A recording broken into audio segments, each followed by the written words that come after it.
তখন appellate division সেই ৮টাকে modify করে ৩টাতে করেছিল। আমরা বলেছিলাম যে এই ওয়ারেন্ট অফ প্রেসিডেন্স একটা সিরিমোনিয়াল বিষয়, এটা দিয়ে রাষ্ট্রের কারো কোনো মর্যাদা নির্ধারিত হয় না, এটা শুধু রাষ্ট্রীয় অনুষ্ঠানগুলোতে কে কোথায় বসবে সিরিমোনিয়াল। যদিও ইতিপূর্বে একটা অ্যামেন্ডমেন্ট করা হয়েছিল, আমরা এডিশনাল গ্রাউন্ড নিয়েছিলাম, 2টো এডিশনাল গ্রাউন্ড আজকে আমরা জমা দিয়েছি, সেটার উপরে রিভিউ লিভ গ্রান্ট হয়ে এটা এখন সিভিল অ্যাপিল হবে। সেই সঙ্গে মাননীয় আদালত এই মামলাটি 4 নভেম্বর 1 নম্বর আইটেম হিসেবে কার্যতালিকায় অন্তর্ভুক্ত করার নির্দেশ দিয়েছেন এই মামলাটির গুরুত্ব বিবেচনায়। মূলত এই মামলাটি প্রথম শুরু হয়েছিল হাইকোর্ট ডিভিশনে 2006 সালে, রিট পিটিশন নাম্বার 11,685। তারপর হাইকোর্টের জাজমেন্ট হওয়ার পর সেখানে 8টা ডিরেকশন দেওয়া হয়েছিল, যে ডিরেকশনে ওয়ারেন্ট অফ প্রেসিডেন্সের যে পরিবর্তনটা করা হয়েছিল সেটা অ্যাপেলেট ডিভিশনে যখন সিভিল অ্যাপিল হয় তখন অ্যাপেলেট ডিভিশন সেই 8টাকে মডিফাই করে 3টাতে করেছিল।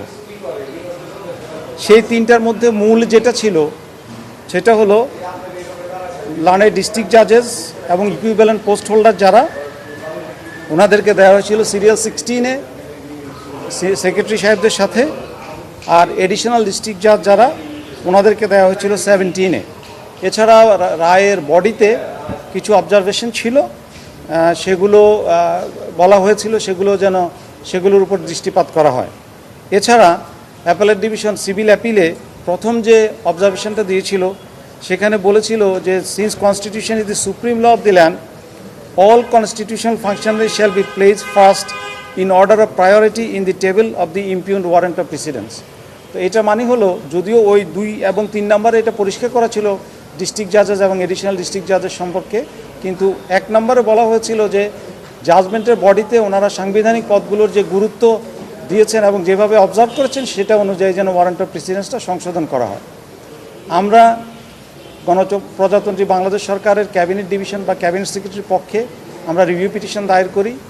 এই রিভিউ পিটিশনটা দায়ের করা হয়েছিল 2017 সালে এবং সেটা শুনানি হলো 2025-এ। শুনানির অনেক দীর্ঘ শুনানির সময়, যেটা আপনারা ইতিমধ্যে জানেন, শুনানির পর আমরা বলেছিলাম যে এই ওয়ারেন্ট অফ প্রেসিডেন্স একটা সিরিমোনিয়াল বিষয়, এটা দিয়ে রাষ্ট্রের কারো কোনো মর্যাদা নির্ধারিত হয় না, এটা শুধু রাষ্ট্রীয় অনুষ্ঠানগুলোতে কে কোথায় বসবে সিরিমোনিয়াল। যদিও ইতিপূর্বে একটা অ্যামেন্ডমেন্ট করা হয়েছিল, যে কারণে এই প্রশ্নটা এসেছিল যে এটা কি শুধু সিরিমোনিয়াল কিনা, কিন্তু পরবর্তীতে সেই অ্যামেন্ডমেন্ট ঠিক করে দেওয়া হয়েছে, অ্যামেন্ডমেন্ট করে যে এটা শুধু সিরিমোনিয়াল পারপাসে। আমাদের দ্বিতীয় গ্রাউন্ড ছিল যে মাজদা হোসেন কেসে জুডিশিয়ারি, যেহেতু জুডিশিয়াল সার্ভিস একটা সেপারেট সার্ভিস, এর মর্যাদা অনেক উপরে ভিন্ন, তো এটাকে নির্বাহী বিভাগের সঙ্গে একত্র করা ঠিক হবে না। তো আরও অনেক আর্গুমেন্টের মধ্যে এই 2টাই আমাদের মেইন আর্গুমেন্ট ছিল এবং আমরা সেই আর্গুমেন্টে পরিষ্কার ভাষায় আদালতকে বলেছি যে যেহেতু এটা সেরিমোনিয়াল ব্যাপার, যেহেতু এটা জুডিশিয়ারি এবং এক্সিকিউটিভের মধ্যে কোনো কনফ্লিক্টের বিষয় না, কে বড় কে ছোট এটার বিষয় না, কারো স্ট্যাটাস ঠিক হবে না এটা দিয়ে, তো সুতরাং আপনারা এটা লিভ গ্রান্ট করেন, করে পুরো আপিলটা শুনেন, আমরা পুরো রিভিউটা জাজমেন্টটা রিভিউ হওয়া দরকার। তো মাননীয় আদালত অ্যাপেলেট ডিভিশন প্রাইমা ফেসি সন্তুষ্ট হয়ে আজকে লিভ গ্রান্ট করেছেন, এটা এখন সিভিল অ্যাপিল হিসাবে নতুনভাবে নাম্বার হবে।